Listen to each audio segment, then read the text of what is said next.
Muy buen día, bienvenidos a nuestro webinar mensual de Stata. El tema del día de hoy, introducción a los modelos BAR en Stata. Mi nombre es Ángel Cruz y soy el especialista en software estadístico por parte de Multion Consulting. Mi formación académica soy especialista en econometría aplicada por parte de la UNAM. Tengo experiencia profesional en el uso de Stata como principal herramienta para el análisis estadístico y microeconométrico por más de 7 años. He participado en la creación y mantenimiento, así como la actualización de bases de datos y en la desestacionalización de series de tiempo oficiales. Actualmente soy el instructor en el uso de Stata, especialista de soporte técnico para software estadístico, así como desarrollador de contenido para seminarios, talleres y webinars enfocados en métodos estadísticos aplicados al área de la economía y de ciencias de la salud, entre otras áreas. Los objetivos de nuestra sesión del día de hoy. Bueno, como lo mencioné en un inicio, el día de hoy el tema es introducción a modelos BAR en Stata, por lo cual ustedes al finalizar nuestro webinar deberán conocer los siguientes puntos. Primero que nada, ¿qué es un modelo BAR? ¿De dónde surgen estos modelos? Así como los diferentes tipos de modelos BAR que existen para el análisis. Y por último, en este webinar simplemente especificaremos y estimaremos un modelo BAR en su forma reducida. Esta puede ser una serie de webinars donde también veremos otro tipo de bars y qué son las cosas que se pueden hacer con estos modelos. En el webinar del día de hoy simplemente estimaremos un modelo bar en su forma reducida. Entrando en tema, una breve introducción.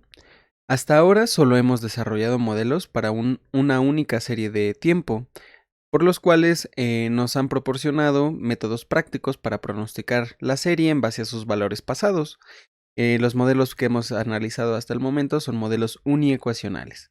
Sin embargo, en muchos casos estamos interesados en estudiar la interacción que surge entre diversas variables endógenas, es decir, no queremos simplemente saber cómo se comporta una variable en base a sus valores pasados, sino que también nos interesa la interacción que hay entre esta variable que queremos modelar y algunas otras, como puede ser, por ejemplo, en mínimos cuadrados ordinarios nos interesaba saber las interacciones que se daban entre las variables. Muchas veces esos análisis nos arrojaban que las variables en el modelo, muchas de ellas eran endógenas, es decir, que se calculaban o se estimaban dentro del propio modelo. No podíamos decir que no había ninguna relación directa entre variables, sino que estas variables se relacionaban de alguna forma u otra, por lo cual eran variables endógenas. Entonces, el siguiente paso en nuestros métodos de análisis nos llevan a los modelos BAR. Estos modelos son para múltiples series de tiempo, mismo que es una reescritura de un modelo autorregresivo, como lo veíamos en las series uniecuacionales, como un proceso vectorial. Ahora es como se va a ver. Entonces, ¿por qué autorregresiones vectoriales? ¿Qué es lo que significa BAR? ¿Por qué hemos de modelar a través de esta técnica? Pues bueno, en un inicio nosotros conocíamos que nuestros datos pues tenían que ajustarse a la teoría que estuviéramos tratando de modelar, de investigar, en la cual íbamos a tomar como base para poder decir que nuestras hipótesis eran correctas. Bueno, pues muchas de esas veces los investigadores se dieron cuenta que pues los datos no se ajustaban a la teoría, que muchas veces las teorías también eran demasiado específicas y restrictas y los datos pues no tenían los investigadores datos suficientes para poder probar sus teorías. Entonces los datos pues prácticamente no se ajustan a lo que la teoría dice. La especificación dinámica de los modelos, es decir, cuando integramos rezagos de las series, cuando vemos los valores pasados y hacemos un modelo dinámico, pueden arrojar distintos resultados a los que nos dice la teoría. Dependiendo, por ejemplo, si nosotros estuviéramos modelando una única serie con un modelo autorregresivo y especificáramos n número de rezagos, digamos 8, esos 8 rezagos que funcionan bien para nuestro modelo, tal vez estarían refutando la teoría que queríamos en un inicio probar, ¿no? Que queríamos sustentar, y al contrario, llegamos a una conclusión totalmente diferente. Entonces, pues se dieron cuenta que los datos pues prácticamente no ajustaban muchas veces a lo que la teoría decía. Y también Conocemos, por ejemplo, que en campos como la economía hay distintas teorías para analizar un mismo caso. Entonces, ¿qué teoría deberían de elegir para poder hacer un modelo?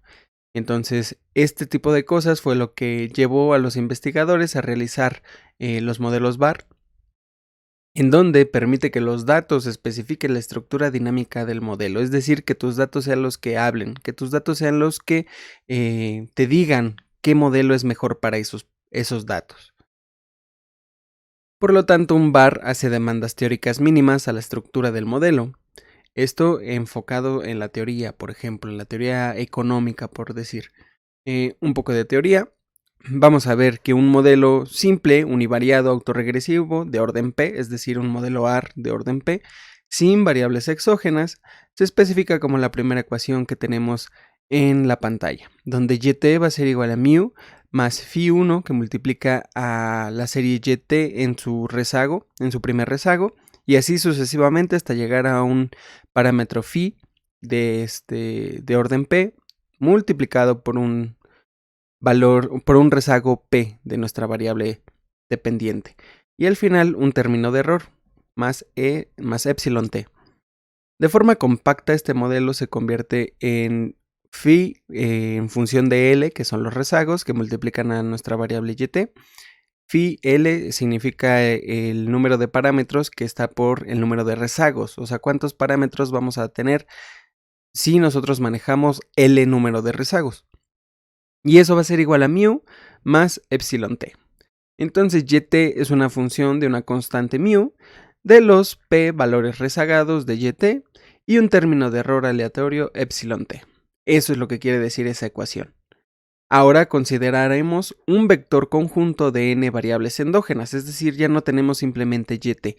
Tenemos ahora un Y1t, Y2t, Y hasta YNT. Cada una de estas Y's es una variable distinta. Y si lo ponemos como un vector, vamos a tener un vector único, YT, compuesto de cada una de estas variables. Eso es lo que nos está diciendo la matriz que tenemos abajo. YT va a ser igual a cada una de estas variables Y1t, Y2t, YNT. Podemos modelar este vector de n elementos como una función de n constantes. También de los p valores rezagados de cada uno de las variables YT y de un término de error aleatorio epsilon t.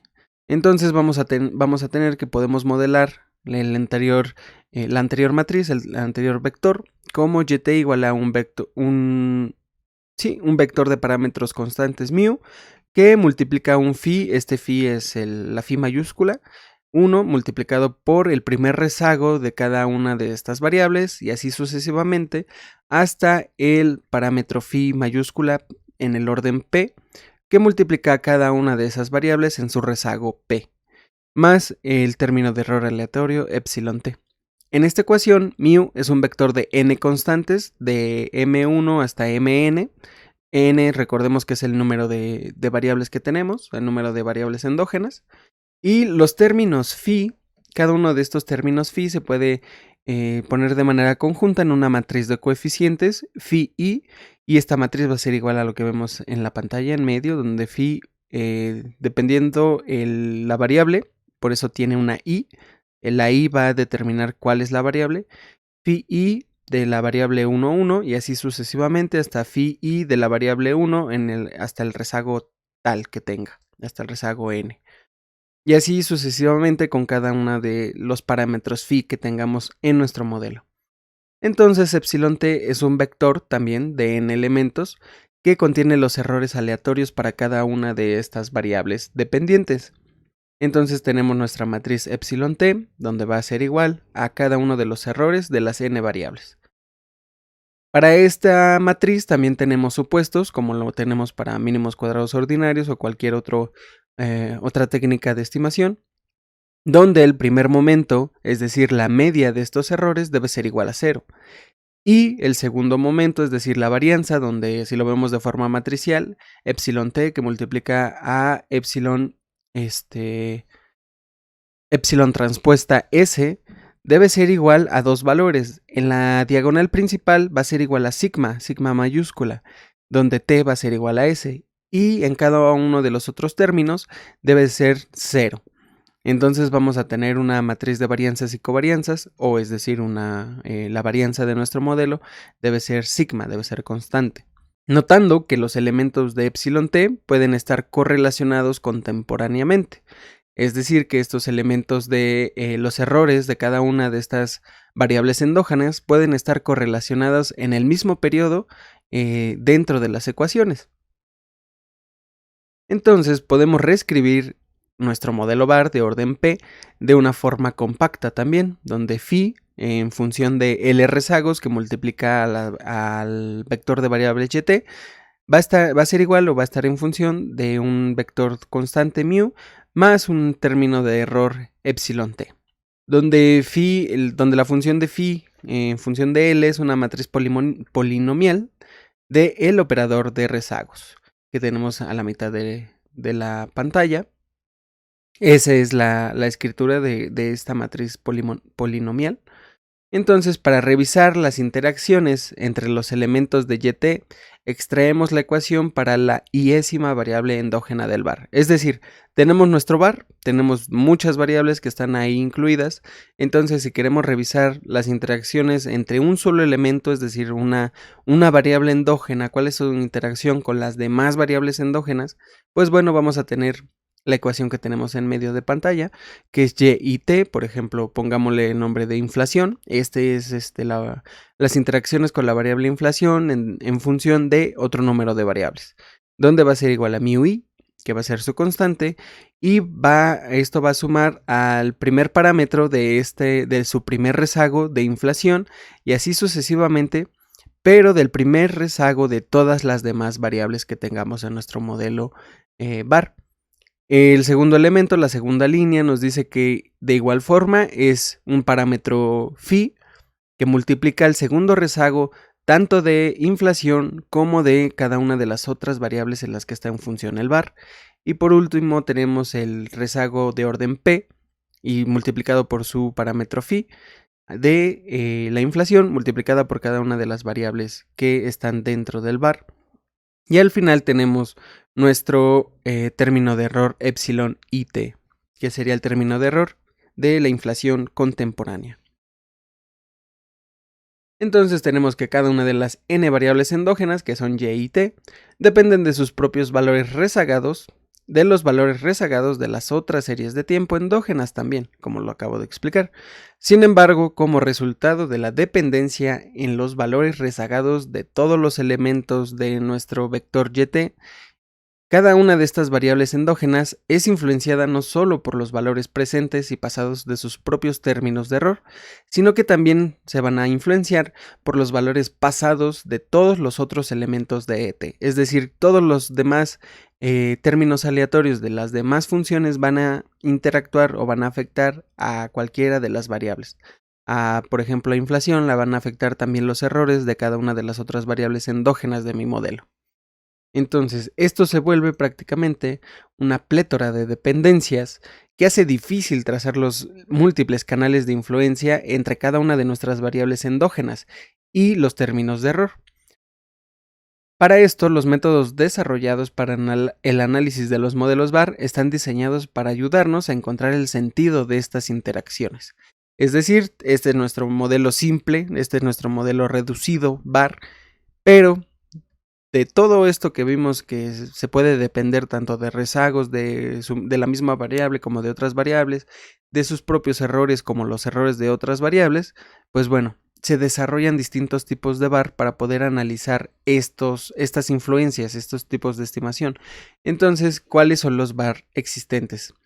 El primero, el que acabamos de ver, es el var reducido, en donde cada ecuación puede ser estimada consistentemente por mínimos cuadrados ordinarios y provee una forma conveniente de caracterizar la distribución del vector YT, es decir, de cada una de nuestras variables dependientes. Y para pronosticarla, al tomar en cuenta las interacciones entre sus elementos. Tenemos un segundo tipo de var, que es el var recursivo.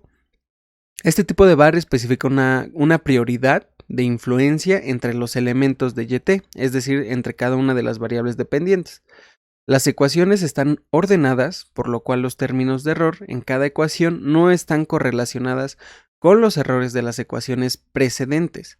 Esto nos permite determinar la secuencia de causalidad, es decir, qué variable determina a qué variable y qué errores de qué variable pueden influenciar en las variables subsecuentes. Eso va a estar determinado por el orden que le demos a las ecuaciones en nuestro VAR. Y por último tenemos un VAR estructural, en donde se añaden restricciones al modelo, donde se especifican ciertas interacciones entre las variables del modelo en sus respectivas ecuaciones, además del ordenamiento de ecuaciones previo que hicimos con el VAR recursivo. Entonces vamos a tener que el VAR estructural es un VAR recursivo donde nosotros vamos a especificar ciertas interacciones. Es decir, por ejemplo, en teoría nosotros sabemos o tenemos el conocimiento en base a la teoría que ciertas variables no deben de interactuar entre ellas, es decir, que su interacción es cero, no deberían de estar correlacionadas. Podemos especificarlo eso en el VAR para que el VAR tome en cuenta que, digamos, el parámetro entre inflación y tasas de interés debe ser cero, ¿no? Por ejemplo, eso es lo que está haciendo un VAR estructural. Para el día de hoy, lo que nosotros vamos a hacer es estimar un VAR en su forma reducida, dejando el tema tanto de pronósticos como de VARes recursivos y estructurales para webinars subsecuentes. Entonces vamos a ir a nuestra aplicación. Vamos a ir a Stata. En Stata lo que vamos a hacer, voy a llamar una base de datos a través del comando use y donde se encuentra mi serie de datos.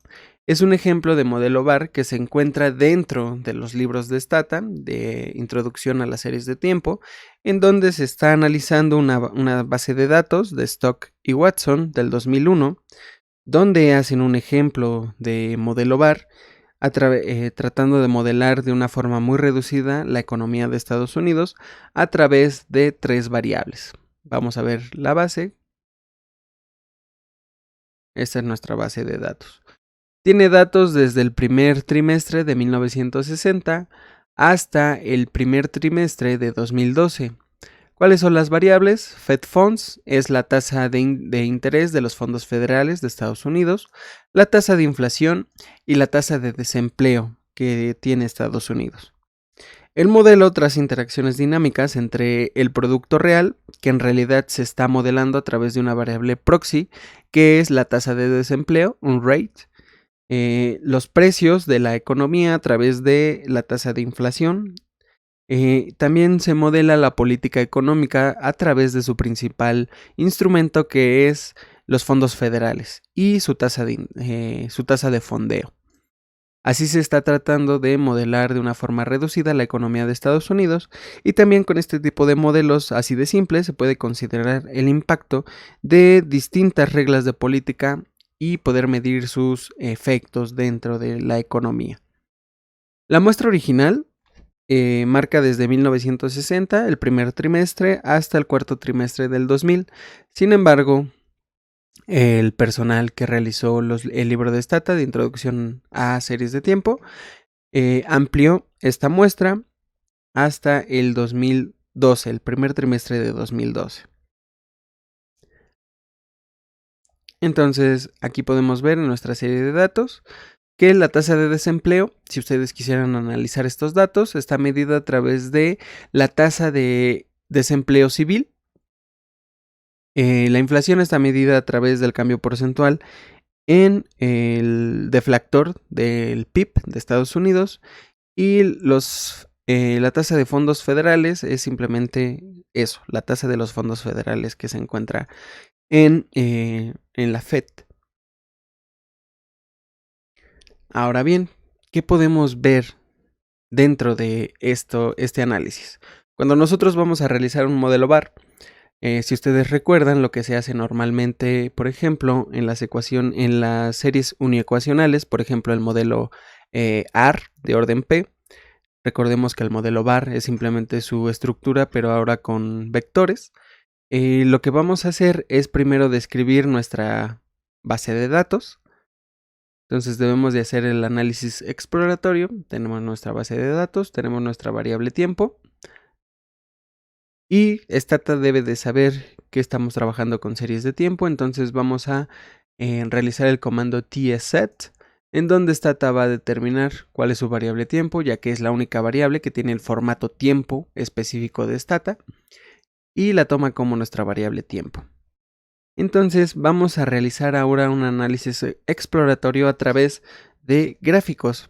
El gráfico lineal, vamos a ver primero el gráfico lineal de la inflación a través del comando thline, inflation, el nombre de la variable. Después de una coma vienen las opciones. Vamos a arrojar una línea vertical en la línea de tiempo, tline. ¿En qué periodo? En el periodo 2002-2. Y vamos a decirle que las etiquetas del eje Y van a estar determinadas en 2, 4, 6, 8, 10 y 12. Esas van a ser las marcas que se van a poner en el gráfico. Y le vamos a dar un nombre a esta gráfica. El nombre va a ser de igual forma inflation.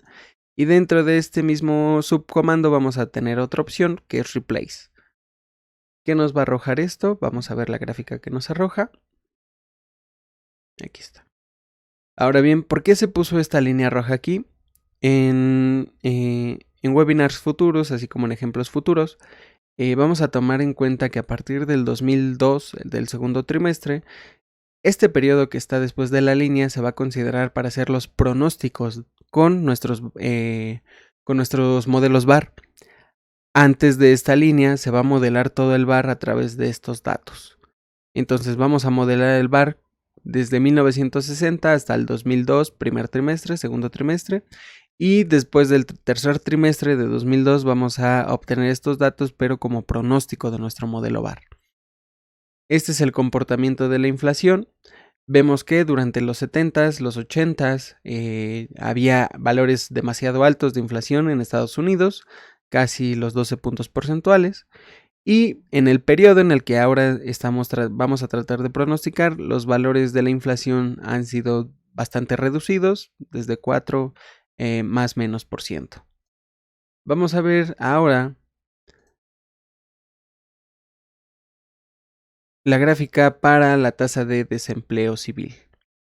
¿Qué podemos observar aquí? De igual forma, a la mitad de la década de los 70 y al inicio de los 80, la tasa de desempleo era demasiado alta en Estados Unidos. Y ahora en el periodo que estamos pretendiendo pronosticar, vemos que la tasa de desempleo de igual forma aumentó. Esto debido a que, por ejemplo, a la crisis financiera que se dio a partir de la caída de Lehman Brothers. Ese es un factor de la crisis que prácticamente afectó al desempleo, haciéndolo que aumentara. Y así en los 70s y en los 80s, pues bueno, las situaciones que se daban en esos años en Estados Unidos y en todo el mundo, pues provocaron altas tasas de desempleo. Y por último, vamos a ver la gráfica para las tasas de fondeo. Vamos a ver que de igual forma, durante la década de los 70s y 80s se tuvieron que elevar las tasas de los Fed Funds para que pudiera financiarse la economía estadounidense. Vemos que en 2010 sucedió totalmente lo contrario después de la crisis financiera, donde prácticamente las tasas cayeron a cero. Les dimos un nombre a estas gráficas. Vamos a utilizar el comando graph combine y el nombre de cada una de estas gráficas para que nos arroje una gráfica conjunta de estas variables. Esto les puede ayudar mucho para hacer el análisis descriptivo de sus hechos estilizados en sus análisis. Entonces aquí vamos a tener cada una de las series y nos puede ayudar a hacer mayor análisis descriptivo o algún tipo de análisis exploratorio tal vez. Ahora vamos a hacer un summarize de nuestra base de datos. Tenemos aquí nuestras tres variables. Tenemos 209 observaciones en nuestra base de datos y una media para cada una de las variables. Sin embargo, vamos a analizar estas medias por cada uno de los periodos que vamos a analizar. Primero, las mismas summarize de nuestras variables si nuestra fecha de tiempo es menor al primer trimestre de 2000, menor o igual al primer trimestre de 2002. Es decir, el periodo que con el cual vamos a pronosticar el VAR. Vamos a estimar el VAR, perdón. Son 169 observaciones para cada una de las series. ¿Cuál es la media?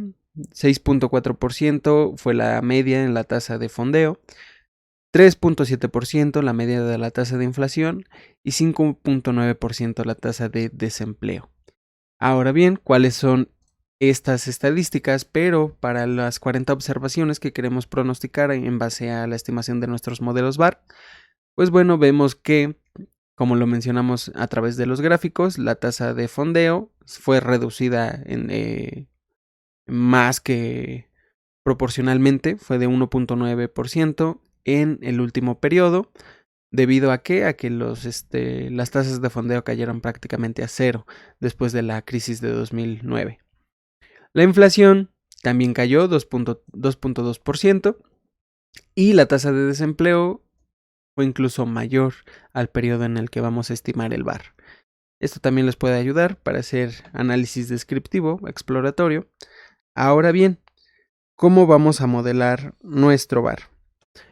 Antes que nada, los VARes necesitan obedecer ciertas condiciones restrictivas para poder ser modelados. Una es que el VAR debe ser estacionario y que sus dos primeros momentos, es decir, la media y la varianza, deben de ser independientes del tiempo. ¿Qué quiere decir esto? Que cada una de las series que modelemos en nuestro VAR debe ser una serie estacionaria y estas series, como segunda condición, deben de cumplir una condición de estabilidad, misma que se probará en un momento, pero por el momento, por este ejemplo que tratamos de hacer simplemente un VAR de forma reducida, vamos a dejar de lado la transformación de nuestras variables en series estacionarias, porque como ya vimos en nuestros gráficos, pues estas series tienen tendencia, tienen estacionalidad, algunas de ellas, y nos puede arrojar resultados erróneos. Sin embargo, para este webinar, para este ejemplo, vamos a dejar así nuestras series para después checar la condición de estabilidad. Entonces vamos a dejar así nuestras series, simplemente como nota, si ustedes quisieran transformarlas, deben de hacer la primera diferencia de cada una de estas series para determinar si ya no tienen raíz unitaria estas series.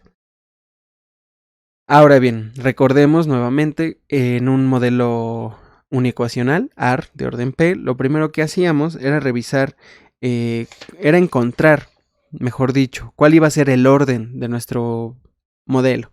Para el modelo VAR es lo mismo. ¿Cuál va a ser el orden? ¿Cuál va a ser el número de rezagos que debemos de incluir en nuestro modelo?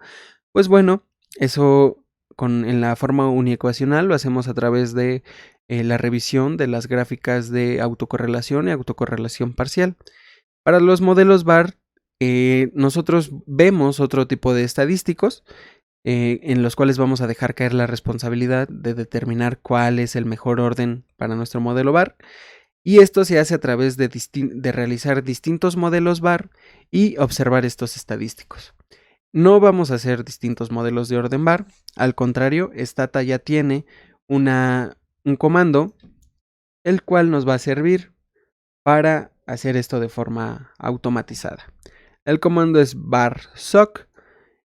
Ponemos el nombre de nuestras variables que van a estar incluidas en nuestro modelo VAR y la condicional if, ya que recordemos que vamos a estimar nuestro modelo VAR desde el primer trimestre que tenemos hasta el primer trimestre de 2002. Después de eso tenemos que poner una opción en donde le debemos de especificar el número máximo de rezagos para el cual va a ser estos modelos Stata y nos va a arrojar los estadísticos que nos van a decir cuál es cuál es la mejor especificación para nuestro modelo. En este caso le vamos a poner que revise hasta 12 rezagos. ¿Para qué? Para que nos arroje las estadísticas que nos van a decir cuál es la mejor especificación. Va a tardar un poco, lo pueden notar en la parte inferior derecha, está corriendo. Está ejecutando el software y aquí están los resultados. ¿Qué tenemos aquí? El criterio de orden de selección. Nos va a decir el el rango de la muestra desde el primer trimestre de 1963 hasta el primer trimestre de 2002. El número de observaciones que está revisando son 157. Ahora bien, ¿qué tenemos aquí? Tenemos primero los rezagos, el rezago 0, el rezago 1 hasta el 12. Y a la derecha vamos a tener distintos estadísticos que nos van a ayudar a determinar cuál es la mejor especificación del bar que podemos hacer. Primero tenemos el log livelihood, el ratio log livelihood, los grados de libertad, su p-value. Este es el Akaike Final Prediction Error. Este es el criterio de información de Akaike. Este es el criterio de información de Hannan-Quinn. Y este es el criterio de información bayesiano de Schwarz. ¿Qué nos van a decir cada uno de estos? Esta primera parte, desde el log livelihood hasta el p-value, nos van a recomendar distintos modelos en función a los valores del log livelihood y del ratio log livelihood. Stata nos marca a través de un asterisco cuál es la mejor especificación para el bar que nos está recomendando, por ejemplo, el ratio log livelihood. Ese parámetro nos está diciendo que la mejor especificación es que sean 12 rezagos los que se tomen en cuenta y que es estadísticamente significativo. Ahora bien, si nos vamos a partir de aquí, tenemos los criterios de información. Esto se realiza a través de teoría de la información, en donde lo que se está tratando de hacer es encontrar el modelo en donde se pierda menos información por cada uno de los rezagos que se incluyen en el modelo. El criterio de información de Akaike nos dice, así como el Final Prediction Error, que la mejor especificación son 11 rezagos para nuestro modelo. El criterio de información Hannan-Quinn nos está diciendo que son 3 el número de rezagos óptimo para nuestro modelo. Y el criterio de información bayesiano de Schwarz nos está diciendo que son 2 los rezagos que debemos de incluir en nuestro modelo. Como se pueden dar cuenta, estos criterios de información van a diferir en la mayoría de los casos. Entonces se preguntarán, entonces, ¿cuál elegir? Pues bueno, dentro de la literatura estadística, Luke Paul en 2005 mencionó que los criterios de información bayesiano de Schwarz y el de Hannan-Quinn proveen estimaciones consistentes del verdadero número de rezagos, mientras que los primeros dos sobreestiman el orden del rezago.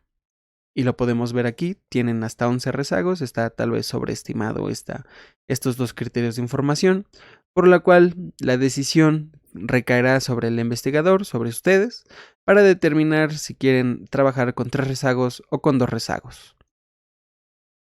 Para este ejemplo vamos a trabajar con 4 rezagos, porque así fue determinado por Stock y Watson, que fueron los primeros que realizaron este ejercicio, y el personal de Stata siguió esta sugerencia. Entonces sigamos esa sugerencia también nosotros y vamos a realizar nuestro bar a través de una especificación de 4 rezagos. Entonces ahora, ¿cómo vamos a especificar nuestro modelo bar de forma reducida? Pues bueno, Stata tiene el comando bar basic. Este es el comando bar basic. ¿Cuáles son nuestras variables? Inflación, tasa de desempleo y los Fed Funds. De igual forma, nuestra condicional, es decir, durante nuestro primer periodo, que es antes del primer trimestre de 2002. ¿Cómo vamos a especificar este bar? A través de la opción LAX. ¿Cuáles van a ser los rezagos que va a tomar en cuenta Stata? Del primero al cuarto. Este número de pasos son 12, es decir, el número de iteraciones que va a realizar después de haber hecho la especificación para realizar otro tipo de estadísticos. Lo vamos a ver en otros webinars. Y la opción no graph, ¿por qué la ponemos o para qué sirve? Pues bueno, si nosotros quitáramos esta no graph, Stata nos arrojaría por default ciertos gráficos que son llamados gráficos de impulso-respuesta, ortogonalizados y no ortogonalizados. Pero esos gráficos de impulso-respuesta los vamos a ver después, ya que sirven o son la pauta, la entrada para analizar modelos bar recursivos. Entonces eso los vamos a dejar de lado en este webinar, por eso pongo esta especificación no graph. Y vamos a ver qué nos arroja. vamos a ver que tenemos nuestra salida de Stata, bastante larga. Vamos a analizarlo desde el inicio. Primero que nada nos está diciendo que es un modelo BAR, autorregresiones vectoriales. ¿Cuál es nuestra muestra? Desde 1961, el primer trimestre, hasta 2002. Se darán cuenta que el número de observaciones se redujo a 165 cuando teníamos 169.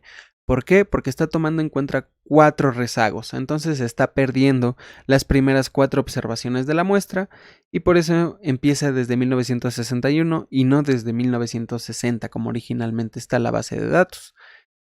Después de eso tenemos los criterios de información y la información que nos arrojó acá arriba el comando barsoc. Por sí solos no nos pueden decir nada estos criterios de información, simplemente los guardaríamos para revisar si nosotros queremos hacer algún otro modelo, podemos elegir entre el mejor criterio de información. ¿Cuál el criterio de información se elige? El que sea menor en valor absoluto, es decir, tal vez el más cercano a 0. Ese será el mejor criterio de información y por lo tanto es una buena pista para saber cuál es tu mejor modelo. Y tenemos un estadístico adicional, el determinante de la matriz de varianzas y covarianzas. Lo utiliza Stata para determinar otros estadísticos, pero aquí nos lo pone para que lo sepamos cuál es. Y después nos pone la información por ecuación. Nos dice aquí equation, tenemos 3 ecuaciones para nuestro modelo multiecuacional de inflación, desempleo y los Fed Funds. El número de parámetros son 13. ¿Por qué tenemos 13 parámetros? Porque tenemos 4 rezagos para cada una de nuestras variables. La inflación en función de los primeros 4 rezagos de sí mismo, la inflación en función de los 4 primeros rezagos del desempleo y los 4 primeros rezagos de los Fed Funds. Tenemos 12 parámetros ahí, más la constante. Entonces son 13 parámetros. Y así en cada una de las 3 ecuaciones. Entonces tenemos 39 parámetros dentro de este modelo multiecuacional. Tenemos la raíz del error cuadrático medio para cada una de nuestras ecuaciones, el R cuadrado para cada una de las ecuaciones y podemos observar que según el R cuadrado, pues bueno, la ecuación de la inflación está menor ajustada. Es menor el ajuste que hay en esta ecuación que las que hay para la ecuación del desempleo y de los Fed Funds. Y tenemos aquí los estadísticos chi cuadrado y su p-value, en donde lo que están realizando es una prueba Wald en función de la validez estadística de los parámetros en conjunto del modelo. Estos p-values son menores a 0.05, por lo cual cada una de las ecuaciones podemos decir que está bien especificada y que sus parámetros son distintos de 0 en su conjunto. Ahora bien, pasemos a la especificación de nuestros modelos. Aquí tenemos primero la ecuación de la inflación en función de los 4 rezagos de las 3 variables y de una constante. Tenemos sus errores estándar, el estadístico Z, su p-value y los intervalos de confianza para cada uno de esos modelos. Y así seguimos hacia abajo, tenemos la ecuación del desempleo en función de los 4 rezagos de cada una de las variables y los Fed Funds en función de los 4 rezagos de las 3 variables que tenemos y la constante para cada uno de ellos. Ahora bien, tenemos este modelo. ¿Cómo nosotros vamos a saber en realidad que este modelo cumple las condiciones de estabilidad que nos piden? Por ejemplo, en un modelo AR de orden P, teníamos que checar justamente cuál era el eigenvalue que se calculaba para estos coeficientes de nuestros valores AR. ¿Cuáles son los eigenvalues que se calculan para estos? Y si estos eigenvalues caían dentro del círculo unitario, pues bueno, estaríamos pensando que nuestro modelo es estable en el tiempo. ¿Cómo vamos a ver esto? Lo vamos a ver a través del comando var stable y su opción graph nos va a arrojar una gráfica. Var stable nos arroja primero una tabla donde vemos el valor de los eigenvalues y del módulo de cada uno de estos eigenvalues. Y con la opción graph nos arroja esta gráfica donde vamos a ver las raíces unitarias para cada uno de los valores de este modelo. Entonces tenemos que todos estos puntos caen dentro del círculo unitario. Este es un círculo unitario graficado a través de coordenadas polares, porque tenemos números reales y números imaginarios. Entonces, si estos valores caen dentro del círculo unitario, estaremos pensando que nuestro bar tiene o cumple la condición de estabilidad, es decir, que cumple con la estacionalidad del modelo. Esa es una en parte. Tendríamos que hacer primero la estacionarización de nuestras series para que esto sea completo, sin embargo decidimos no hacerlo en este ejemplo, pero este modelo, sin hacer sus variables estacionarias, cumple con la estabilidad. ¿Qué quiere decir que estos dos puntos, o hay algún problema con que estos dos puntos estén al límite, digamos, del círculo unitario? Pues bueno, simplemente nos estará diciendo que cuando una variable sufre un choque, va a tardar un poco más en que ese choque se difumine, es decir, que nuestra variable vuelva a encontrar su equilibrio. Eso es lo que nos está diciendo, que estos puntos estén cerca del límite del círculo unitario. ¿Qué nos puede interesar aparte de saber que ahora nuestro modelo bar que acabamos de calcular es estable a través de las raíces unitarias? Pues bueno, muchas veces nos interesa que los residuales de nuestro modelo se comporten como ruido blanco. Es decir, que ya hayamos capturado toda la parte estructural de nuestro modelo y que lo que no pudimos calcular o no pudimos tomar en cuenta sea ruido blanco. Es decir, no lo podamos ya capturar a través de meter otra variable a nuestro modelo. ¿Cuál es el comando para poder revisar que nuestros residuales de este modelo sean ruido blanco? El comando es simplemente var lmar, donde lo que está realizando este comando es una prueba de multiplicadores de Lagrange a cada uno de los rezagos de nuestros errores. Si nosotros no especificamos el número de rezagos a través de la opción mlag, lo que hace por default es calcular si son ruido blanco en el primer y en el segundo rezago de nuestros errores. Aquí vamos a ver los valores, las probabilidades. ¿Qué nos está diciendo? Por ejemplo, en el segundo rezago tenemos que nuestros errores se comportan como ruido blanco. En el primer rezago, nuestros errores con una confianza del 5% no se están comportando como ruido blanco. Sin embargo, si nosotros ponemos un alfa del 1%, nuestros errores sí se estarán comportando como ruido blanco en su primer rezago. También nos interesa, por ejemplo, que estos errores se comporten de forma normal. A través del comando varNorm, Stata va a arrojar, si no hay mayor especificación, va a arrojar los tres estadísticos. Primero el estadístico Harkevera, después la prueba de sesgo y la prueba de kurtosis. ¿Qué nos están diciendo estas pruebas? Primero, nos está poniendo para la prueba Harkevera la ecuación de la inflación, la ecuación del desempleo, la ecuación de los fondos federales y la ecuación donde toma en cuenta todos y cada una de estas variables. Y vamos a observar el p-value, la probabilidad. Estas son, para la ecuación de la inflación, los errores de esta ecuación se estarían comportando como una normal con 1% de significancia. Sin embargo, los errores de las ecuaciones de desempleo y de los Fed Funds no se están comportando como una normal, ya que el valor es menor a 0.05. Y en su conjunto, la ecuación que las conjunta a las tres, no se está comportando de forma normal sus errores. Eso es lo que nos está diciendo este cuadro de aquí de Harkevera. Tiene lo mismo o se lee de igual forma a través del sesgo para cada una de las ecuaciones. Parece que en la inflación, los errores de la inflación sí tienen un sesgo estadísticamente igual a 0.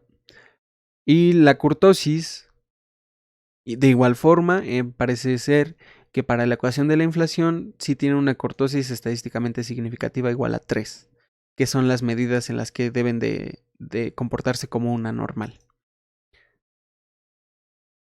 ¿Qué más podemos revisar de este modelo básico? Pues bueno, podemos hacer una prueba para checar si el orden de los rezagos que estamos poniendo en nuestro modelo bar es el correcto.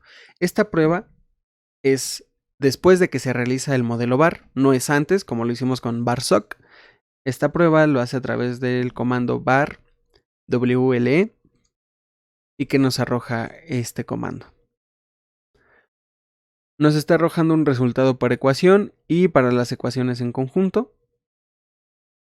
¿Qué nos está diciendo para la ecuación de la inflación? Tenemos los 4 rezagos que especificamos para nuestro modelo. Nos está diciendo, estas son pruebas Wald prácticamente, en donde el primer rezago es estadísticamente significativo, el segundo rezago lo es al 10%, el tercer rezago no es estadísticamente significativo para nuestro modelo de inflación, para la ecuación de inflación, y el cuarto rezago sí es estadísticamente significativo. Para la ecuación de desempleo, los primeros 2 rezagos son estadísticamente significativos, el tercer y cuarto rezago dejan de ser significativos. Y para la ecuación de los Fed Funds, de igual forma, los primeros 2 rezagos son significativos, el tercero también, excepto por el cuarto. Y de forma conjunta, los 4 rezagos son estadísticamente significativos. Podemos hacer un análisis para cada una de las ecuaciones, pero también nos arroja el análisis para las ecuaciones en su conjunto. Entonces, de forma conjunta, nos funcionan bien los 4 rezagos que especificamos para nuestro modelo VAR. Ahora bien, por último, en este tipo de estadísticos, de pruebas, para el modelo básico, VAR, en su forma reducida, estamos viendo que nuestro modelo pues simplemente carece de que nuestros errores sean normales y de que se comporten como ruido blanco. Entonces, esto se pudiera arreglar con estacionarizar las series. Pero también tenemos la teoría. En este caso no estamos especificando aún en función de qué se encuentra la inflación, el desempleo o la tasa de fondos federales. De esta forma práctica. Sin embargo, la teoría sí nos dice qué variables influyen sobre qué variables y cómo se determina una con respecto a la otra. ¿Cómo podemos hacer eso? A través de los otros modelos VAR, como el VAR recursivo y el VAR estructural. Para introducirnos a esos VARes, lo primero que debemos de hacer en forma estadística es checar si una de mis variables causa a otra variable en forma estadística. Recordemos que nos han dicho muchas veces que correlación no significa causalidad. Pues bueno, se ha desarrollado una prueba estadística, Granger desarrolló una prueba estadística en donde a través de correlaciones sí se podía llegar a medir esta causalidad en el sentido de Granger de que una variable cause a la otra. Entonces, ¿cómo podemos hacer esto? ¿Cuál puede ser una introducción para futuros webinars? Pues bueno, la causalidad en el sentido de Granger nos dice que justamente una variable puede causar a otra. ¿Cómo podemos hacer una prueba simple en el sentido de Granger? Es una prueba de Wald, en donde a través de la ecuación on-rate, es decir, la ecuación del desempleo, vamos a ver si esta está influenciada por cada uno de los 4 rezagos de la inflación. Es decir, vamos a checar si la inflación causa en el sentido de Granger el desempleo. Y tenemos aquí nuestros resultados. Si estos son o se pueden leer como pruebas Wald, lo que estamos diciendo a través del p-value, que es de 0.82, es que la inflación, ninguno de los 4 rezagos de la inflación causa en el sentido de Granger el desempleo.